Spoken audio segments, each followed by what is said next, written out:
안녕하세요, 장감독입니다. 오늘은 많은 분들께서 기다리셨던 매빅3 프로에 대해서 이야기를 해보려고 합니다. 매빅3 프로는 제가 약 5월 11일경에 제품을 수령을 했는데요. 신제품이 아니라 업그레이드가 된 제품인 만큼 조금은 오랜 기간 사용을 하면서 느꼈던 장단점들을 여러분들께 설명을 드리는 게 여러분들이 이해하기에도 좋고 제품을 선택하기에도 좋다고 생각을 해서 조금 오랜 기간 사용을 하면서 컨텐츠를 준비했습니다. 오늘 보여드리는 영상들은 모두 무보정으로 공개를 하고요. 보정을 한 경우에는 보정을 했다라고 별도 표기를 하겠습니다. 디로그나 디로그 M 같은 경우에도요. 홈페이지에서 배포하고 있는 기본 럼만 사용을 해서 여러분들께 소개해드릴 수 있도록 하겠습니다. 매빅3는 24mm 핫셀블라드 카메라와 166mm 탐색용 카메라가 장착이 되어 있었는데요. 매빅3 프로는 여기에 70mm 카메라가 하나가 추가가 되면서 업그레이드가 되었습니다.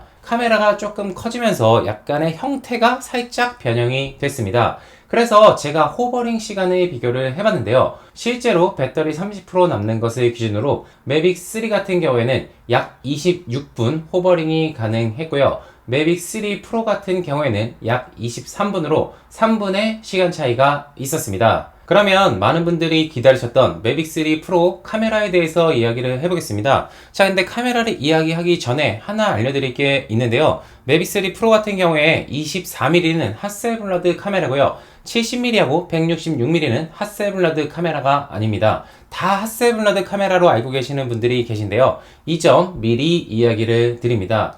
차부튼 그래서 카메라 이야기를 계속을 하게 되면요. 매빅3의 핫셀블라드 24mm 카메라고요. 매빅3 프로의 24mm 핫셀블라드는 사실상 똑같은 카메라입니다. 카메라가 더 업그레이드 되지는 않았습니다. 그래서 여러분들께서 24mm에 대해서 조금 더 알고 싶으신 분들은 제가 지난 영상에 매빅3 리뷰를 한 영상이 있는데요. 그 영상을 보시면 조금 더 이해하시는 것에 도움이 될 것 같습니다. 그렇다고 해서 변화된 것이 아예 없느냐라고 하면은 그것은 아니고요. 매빅3 프로가 출시를 하면서 디로그 M이라는 것이 출시를 했습니다. 이 디로그 M은 70mm 카메라를 설명을 할 때 조금 더 자세히 설명을 해드릴 텐데요. 조금 재밌습니다. 그리고 166mm 탐색용 카메라는 조리개가 4.4에서 3.4로 변화된 것 외에는 변화된 것이 없습니다. 카메라가 그렇게 더 좋아지지 않았습니다. 쉽게 말씀드려서 촬영용으로 쓰기 애매하다, 못 쓴다 라고 생각을 하시면 됩니다.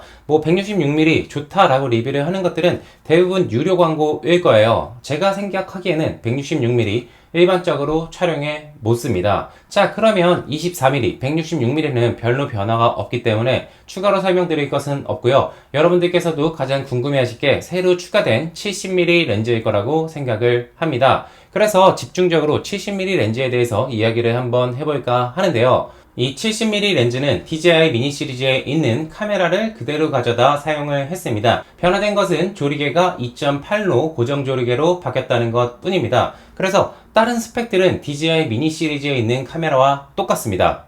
제가 매빅3 프로를 구매한 이유 중에 가장 큰 이유도 바로 이 70mm 렌즈 때문이었습니다. 이 70mm 렌즈 같은 경우에는 멀리 있는 것을 가깝게 찍을 수가 있고요. 배경 압축 효과가 있는데요. 우선은 멀리 있는 것을 가깝게 찍는 이야기부터 해보겠습니다. 제가 방송 촬영을 하는 것은 여러분들께서도 알고 계실 텐데요. 방송 중에 DJI 매빅3 같은 경우에는 굉장히 소음이 커요. 그래서 오디오와 더블이 되기 때문에 드론이 가까이 비행하기가 힘듭니다. 멀리 비행을 해야 해요. 그리고 음식이나 주변 환경에 따라서 아래로 내뿜는 바람이 굉장히 강하기 때문에 멀리서 비행을 해야 하는 경우가 있습니다. 하지만 앵글이 멀리 있을 때 예쁜 경우가 있고요. 가까이 찍어야 되는 경우가 있었죠. 그래서 이제 백종원 대표님하고 예산시장 촬영을 할 때는 간간히 어쩔 수 없이 DJI 미니 3 프로를 사용을 했는데요. 아무래도 매빅3하고 DJI 미니 3 프로를 같이 가지고 다니는 것이 짐도 많아지고요. 배터리 관리나 이런 것도 불편하기 때문에 솔직히 여간 불편했습니다. 근데 매빅3 프로로 70mm 카메라가 추가가 되니까 멀리 있는 것에 가깝게 촬영을 할 수가 있어서 드론이 조금 더 떨어져도 망원으로 당겨서 찍으면 되기 때문에 굉장히 편했습니다. 그리고 배경 압축 효과가 있다고 말씀을 드렸는데요.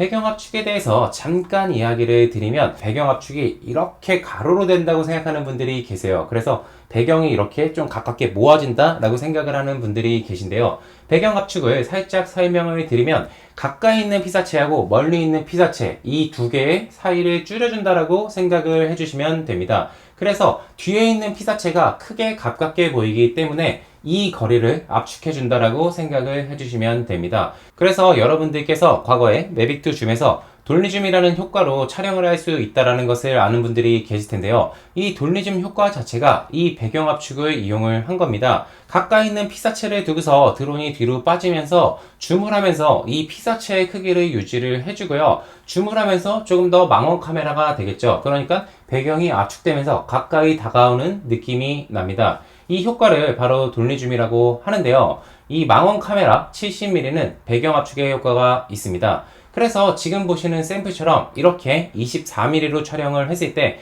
광안대교가 뒤에 멀리 있는데요. 70mm 망원 렌즈로 촬영을 했을 경우에는 뒤에 있는 광안대교의 두 번째 브릿지가 굉장히 가깝게 느껴지면서 조금 더 시네마틱한 효과를 줄 수가 있었습니다. 가까이 있는 건물을 지나면서 멀리 있는 건물을 가까이 보여주는 등 다양한 효과로 나타낼 수가 있었습니다. 다만 이 망원 카메라 같은 경우에는 멀리 있는 것을 가까이 찍는 것처럼 하는 효과도 있지만요. 아무래도 피사체하고 거리가 내가 떨어지다 보니까 조금 더 일반 비행하고 다르게 안전에 신경을 써야 합니다. 카메라만 보고서 비행을 했을 때 아무래도 내가 생각한 것보다 드론이 훨씬 뒤에 있기 때문에 주변에 충돌할 확률이 훨씬 높습니다. 그래서 항상 비행을 하실 때 망원 카메라를 사용을 하실 때 주변에 충돌할 장애물이 어디에 있는지 내 드론이 어디에 위치했는지 꼭 확인하시기 바랍니다.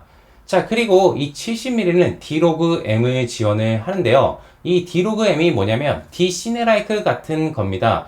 일반적으로 로그 촬영은 이미지 센서의 성능을 극대화하기 위해서 모션 픽처 카메라에 맞춰 최적화된 로그 곡선입니다. 하이라이트나 섀도우 부분에서 더 많은 색상 정보를 획득을 할 수가 있는데요.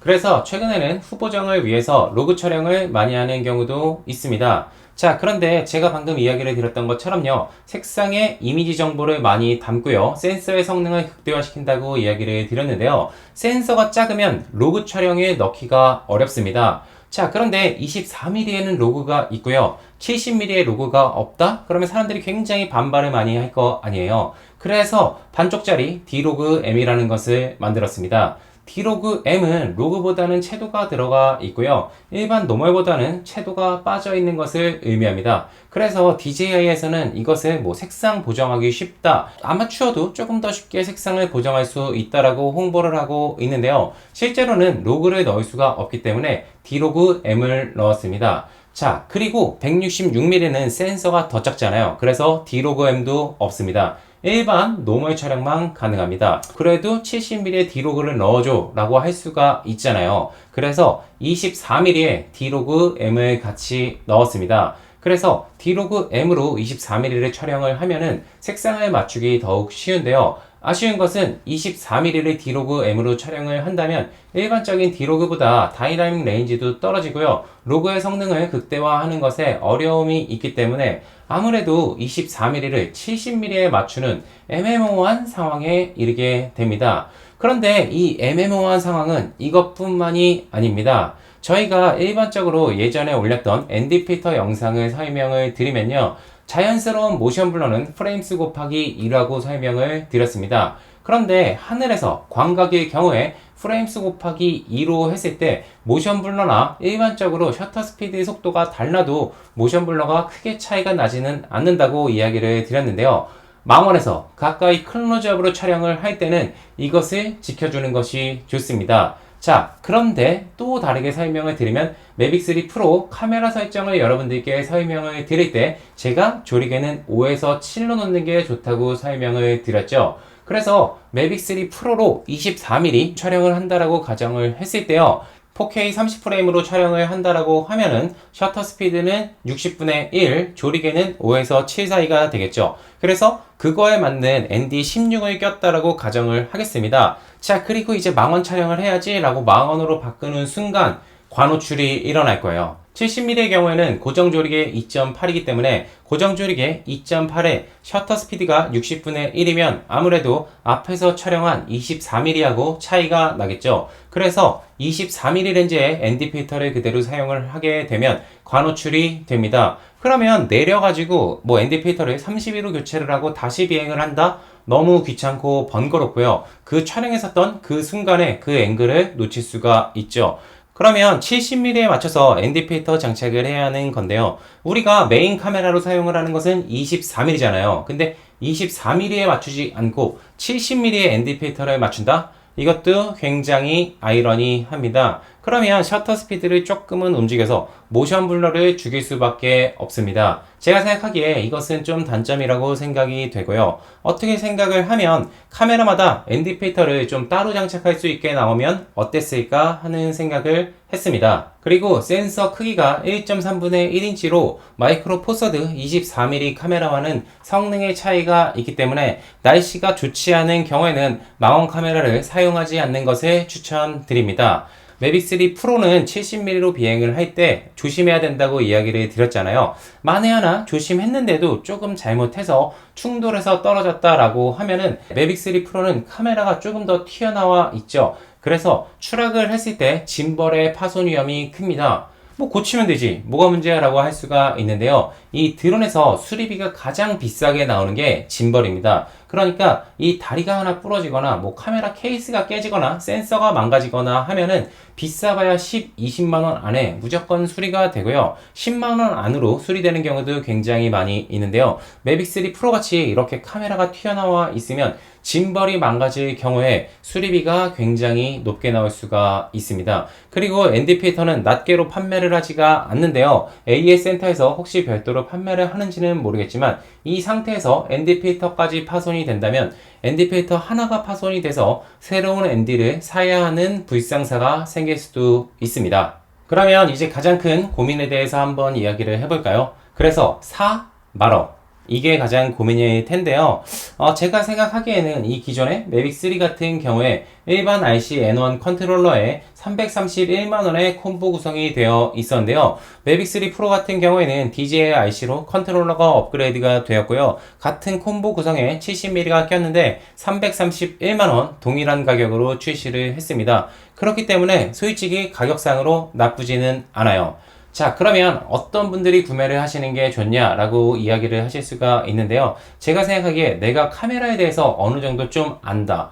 혹은 내가 드론을 많이 사용을 해봐서 어느 정도 카메라만 조금 익히면 활용할 수 있다라고 하는 분들은 매빅3 프로를 추천드리고요. 혹시 하나, 만에 하나 둘 다 아닌 경우 나는 드론도 비행을 잘 안 해봤지만 카메라에 대해서도 잘 몰라 하는 분들은요. 조금 더 아래 단계를 구매를 해서 연습을 하고서 업그레이드 하는 것을 추천드립니다. 아마 여러분들께서 업그레이드를 하실 때에는 DJI Air 3나 차후로 다른 드론들이 출시가 되면서 선택의 폭이 조금 더 넓어질 수가 있습니다.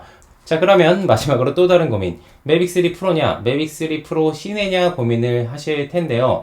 두 개의 차이는 똑같은 카메라에 똑같은 바디입니다. 다만 42HQ라는 애플 프로레스가 들어가 있는 게 하나가 있고요. 1테라 내장 SSD가 들어가 있습니다. 그래서 그것만으로 가격이 170만원 차이가 나는데요. 제가 생각하기에는 솔직히 말도 안 되는 가격이라고 생각을 합니다. 42HQ 좋습니다. 이것을 베이스로 우선은 깔고서 설명을 드릴게요. 42HQ가 좋은데요. 원본이 다른 것도 아니고요. 정말로 안 좋은 환경에서 마법 같은 일이 일어나지 않습니다. 이건 솔직히 상업적인 유료 광고가 많이 있으면서 만들어낸 유튜브의 피해라고 생각을 하는데요. 170만원을 추가로 투입할 만큼 42HQ의 마법은 그렇게 크지 않습니다. 물론 보정폭이 넓고요. 더 좋다라는 것은 맞습니다만 170만원의 추가를 투자를 할 만큼의 성능은 아니라고 이야기를 드립니다. 일반적으로는 매빅3 프로를 추천하고요. 그 이상의 코덱을 원하면 인스파이어 시리즈를 추천을 드립니다. 그래서 5월 30일 제가 인스파이어 3가 구매를 해서 도착을 할 것으로 예상이 되어 있습니다. 인스파이어 3로 만드는 컨텐츠도 여러분들 많이 기대해 주시고요. 망원 카메라 이야기, 망원 카메라 사용에 대해서 조금 아쉬운 분들이 계실 거예요. 망원 카메라 같은 경우에는 어떻게 사용을 하면 되는지, 언제 어떻게 하면 더 효과적인지 다음 컨텐츠에 여러분들께 설명드릴 수 있도록 하겠습니다. 그 컨텐츠도 많이 기대해 주시고요. 컨텐츠를 기대하면서 기다리는 게 지루하신 분들은 구독과 알림 설정을 하면은 조금 더 빠르게 만나보실 수 있습니다. 제가 준비한 컨텐츠는 오늘 여기까지고요. 다음 시간에 더 좋은 모습, 더 좋은 컨텐츠로 여러분들 찾아뵐 수 있도록 하겠습니다. 오늘도 시청해주셔서 감사합니다.